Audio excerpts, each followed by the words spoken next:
ঢেঁড়স অনেকেই পছন্দ করেন আবার অনেকেই খেতে চান না। তো এই ঢেঁড়স আমি যেভাবে ভাজি করব এটা একবার খেলে আপনি বারবার খেতে চাবেন। কিভাবে এটাকে আরো বেশি গর্জিয়াস করা যায় সেই রেসিপি আজকে আপনাদের সঙ্গে শেয়ার করব। হ্যালো এভরিওয়ান, আসসালামু আলাইকুম। আশা করি সবাই ভালো আছেন। তো দেখেন এখানে ১ম এ আমি ঢেঁড়সগুলো ধুয়ে নিয়েছি। তারপরে চাকুর সাহায্যে কেটে নিলাম। আপনারা চাইলে বটি দিয়েও কাটতে পারেন। আমি আসলে ২ টা দিয়েই কাটি যখন যেটা সুবিধা মনে হয়। তারপরে আমি এইটাতে নিয়ে নিচ্ছি একটা টমেটো, পেঁয়াজ কুচি আর কয়েকটা মরিচ ফালি, সাথে হচ্ছে সরিষা।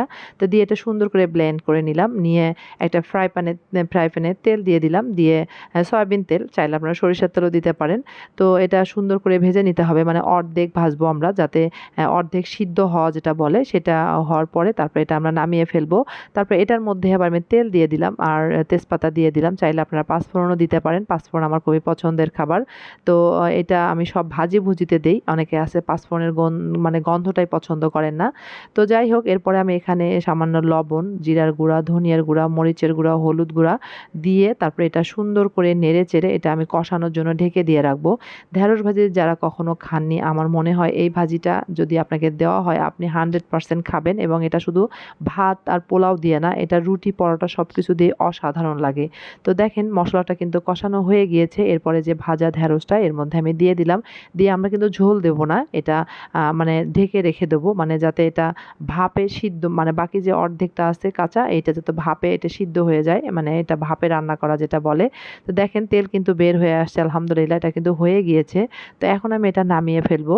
তো এটা আপনারা যারা কখনো করেন নাই বা এভাবে, আমার মনে হয় না এইভাবে কেউ খায়, কারণ আসলে রান্না হয়েছে একটা শিল্প। এটাকে যে যত বেশি যত্ন করে রান্না করতে পারে, আমার কাছে যখন যেটা মনে হয় আমি সেভাবে রান্না করে ফেলি। তো এরপর এটা কিন্তু হয়ে গেল। এর আগে আমি একদিন দেখিয়েছিলাম চিংড়ি মাছ, এটার ভিতরে আবার চিংড়ি মাছ দিয়ে রান্না করেছিলাম। ওইটাও অসাধারণ হয়েছিল, মানে কি বলবো। ওইটা আপনারা চাইলে চিংড়ি মাছ দিয়ে রান্না করতে পারেন। তো এরপরে রান্না করলাম আমাদের বাসার সবচেয়ে পছন্দের খাবার আলুর ডাল। এটা কিন্তু আমি ডিম দিয়েও রান্না করি। ডিম দিয়ে বাচ্চারা বেশি পছন্দ করে। তবে আজকে শিং মাছ টমেটো দিয়ে রান্না করেছি। যেকোনো বড় মাছ দিয়ে অসাধারণ লাগে এটা। তো দেখিয়েছি গতকাল আমি একটা ভিডিওতে, যে আলুর ডাল কত সহজে রান্না করা যায়। তো এরপরে রান্না করলাম মাংস। গতকালের কিছু মাংস ছিল ফ্রিজে, সেটা আমি ভাবলাম যে একটু পেঁপে দিয়ে রান্না করে ফেলি। তো পেঁপে দিয়ে মাংস কিন্তু আমার খুবই পছন্দ। আমি কেন জানি না আমার পেঁপে খুবই ভালো লাগে, সেটা সবজি হোক আর মাংস দিয়ে হোক। মাংসটা কষানো শেষ, এরপরে আরেকটু ঝোল দিয়ে দিলাম। দেওয়ার পরে তো হয়েই গেল। তো এখন আমি খেতে বসেছি। এই যে দেখেন ঢেঁড়স ভাজি আর মাছ, এই দুটোই আমার পছন্দের খাবার। মাংস আসলে আমি খাই খুব কম, মানে অনেকে আছে না মাংসটা অনেক বেশি পছন্দ, তো আমার কাছে মাছটাই বেশি ভালো লাগে। ভাজি-ভুজি, শাক, ভর্তা এই টাইপের খাবারগুলো আমাকে মানে বেশি টানে আরকি।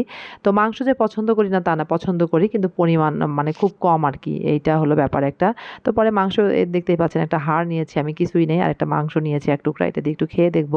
তো এই ছিল আমার ব্লগটি ভালো লাগলে অবশ্যই একটা লাইক দেবেন, কমেন্টস করবেন। চাইলে আপনারা শেয়ারও করতে পারেন। সবাই ভালো থাকবেন, সুস্থ থাকবেন। আবারও নতুন একটা কোনো ভিডিও নিয়ে আসবো। আল্লাহ হাফেজ।